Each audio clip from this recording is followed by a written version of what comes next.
vauhdikas arki tällä hetkellä. Meillä on 9 kuukautta vanhat kaksospojat ja heidän energiansa on nollaton. Mä aloitin myös kokkiopinnot nyt siihen taannoin. Se, että jos ei ole aika ennakoida, eli jos kaikki jää siihen, että kaikilla on jo nälkä, ja sitten ollaankin pulassa. Se on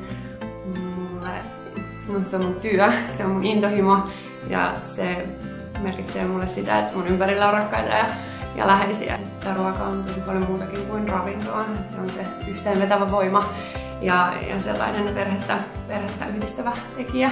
Täydellinen lounashetki olisi mulle sellainen, että ollaan käyty aamulla lenkillä, on aika kova nälkä ja siinä vähän 11. Me ollaan tosi aikaiseen lounasta ja sitten tilataan se ruoka, syödään jotain ravitsevaa, mutta ei liian heviä.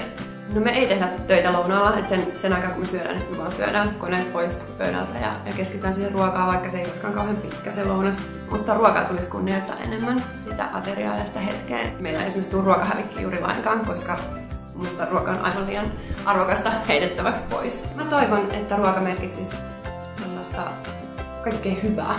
Kutsaisin ehdottomasti Anthony Bourdainin. Hänen häntä ihan suunnattomasti ja veisin hänet Basvasiin syömään ja istuisin kanssaan siellä aamuun asti.